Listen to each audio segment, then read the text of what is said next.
اعوذ باللہ من الشیطان الرجیم بسم اللہ الرحمن الرحیم قال انه يقول انها بقرة لا ذلول تثير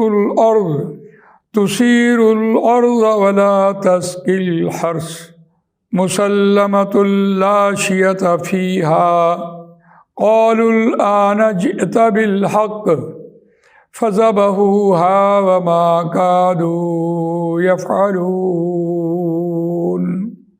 آمنت بالله صدق الله العظيم رب اشرح لي صدري ويسر لي أمري واحلل عقدة من لساني يفقهوا قولي اللهم أرنا الحق حقا وارزقنا اتباعه وَأَرِنَا الْبَاطِلَ بَاطِلًا وَارْزُقْنَا اجْتِنَابَهُ آمین یا رب العالمین۔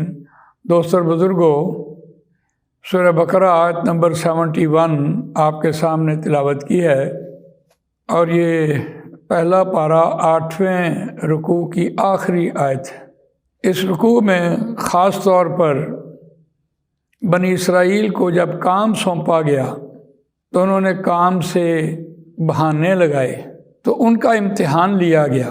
امتحان بھی ایسا کہ ایک گائے کو ذبح کرنے کے لیے کہا، وہ بھی اس لیے کہ یہ مصر میں گائے کو پوجتے تھے، گائے کو انہوں نے اپنا معبود بنا رکھا تھا۔ تو صحرا میں لا کر جو ان کی تربیت سازی ہوئی، تو اللہ تعالیٰ نے امتحان کے طور پر گائے کو ذبح کرنے کا حکم دیا کہ دیکھتے ہیں کہ ابھی بھی ان کے دل میں گائے کی محبت ہے یا اللہ کی محبت ان کے دلوں میں جاگزیں ہو گئی۔ ظاہر بات ہے بڑا گراں گزرا، اور پھر انہوں نے اس پر پابندیاں لگوائیں۔ 4 پابندیاں لگنے کے بعد پھر تیسری بار جب حضرت موسیٰ علیہ السلام کے پاس گئے ہیں تو کس منہ سے گئے؟ انہوں نے کہا کہ اگر اللہ نے چاہا تو ہم یہ گائے کو ذبح کریں گے، اور نام لے لیا بیل کا۔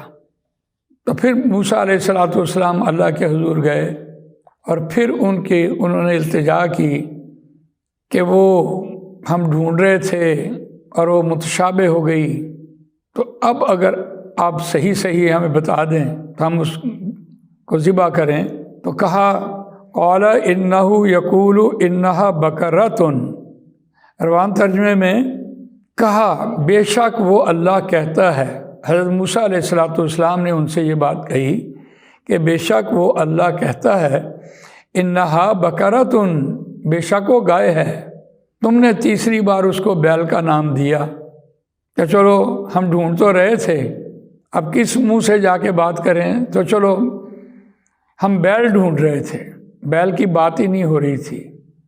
وَإِنَّهَا بَقَرَةٌ لَا ذَلُولٌ، اور بے شک وہ گائے ہے، لا ذلول ہے، یعنی سدی ہوئی نہیں ہے۔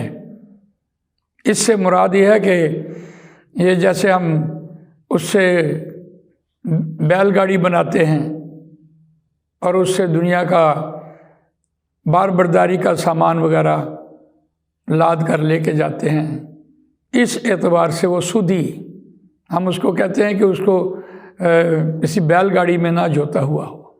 ایک پابندی یہ لگ گئی، لا ذلول ہو، تثیر الارض، اور اس نے کھیتی کو بھی نہ پھاڑا ہو، یعنی ہل کے سامنے بھی نہ جوتی ہوئی ہو، ولا تسقی الحرث، اور تیسری بات یہ آ گئی کہ وہ جو پانی کے لیے کنویں کے ساتھ لگاتے ہیں اس کو راٹھ جسے ہم کہتے ہیں، وہ بھی نہ ہو۔ اور چوتھی بات کہ مسلمتن ہو۔ یہ مسلمتن سے مراد یہ ہے کہ جیسے ہم قربانی کے لیے کوئی جانور لے کے آ رہے ہوتے ہیں، ہم کان بھی دیکھ رہے ہوتے ہیں، دانت بھی دیکھ رہے ہوتے ہیں، سینگ بھی دیکھ رہے ہوتے ہیں، اس کے پاؤں بھی دیکھ رہے ہوتے ہیں، کھر بھی دیکھ رہے ہوتے ہیں، یعنی کہیں اس کی دم بھی دیکھ رہے ہوتے ہیں کہ کسی جگہ سے وہ داغ والی نہ ہو، کہ سینگ نہ کٹا ہو اور اس کا کان نہ چیرا ہوا ہو، کوئی داغ نہ ہو، مسلمتن ہو۔ اور پھر اس کے بعد ہے لا شیۃ فیہا، کسی قسم کا اس کے رنگ میں داغ دبا بھی نہ ہو۔ قالوا الآن جئت بالحق، انہوں نے کہا ہاں اب تو لایا، حق بات لایا، اب ہمیں سمجھ آ گئی۔ تو اتنی پابندیاں لگنے کے بعد اب انہوں نے یہ بات کہی کہ اب ہمیں سمجھ آ گئی۔ قالوا الآن جئت بالحق، ہاں انہوں نے کہا ہاں اب تو لایا، ٹھیک ٹھیک بات، سچی بات، حق بات۔ جیتا آیا کے معنی میں آتا ہے، بی کی وجہ سے وہ متعدی بنا، لایا، یہ قاعدہ ہے۔ اب 9 پابندیاں لگ گئی، اب انہوں نے اس کو ڈھونڈنا تھا۔ فَذَبَحُوهَا وَمَا كَادُوا يَفْعَلُونَ، پس انہوں نے اسے ذبح کیا، وَمَا كَادُوا يَفْعَلُونَ، اور نہیں قریب جانے والے تھے اس عمل کے، وہ اس کے قریب بھی جانے والے ہیں، اس کو کرنے والے نہیں تھے۔ قادہ یکادو ہوتا ہے کہ جو کام آپ نے بالکل نہیں کرنا اس کے لیے کاف یا دال لے کے آتا ہے قرآن مجید۔ قریب تھا کہ یعنی ایسا کرنے کے قریب بھی نہیں تھے جانے والے۔ قرآن مجید قادہ یکادو ایسے کام کے لیے، ایسے عمل کے لیے، ایسی نیت کے لیے لے کے آتا ہے کہ آدمی کام نہ کرنا ہو تو اس کے لیے لفظ لے کے آتا ہے، جسے ہم اردو میں ارادہ کہتے ہیں۔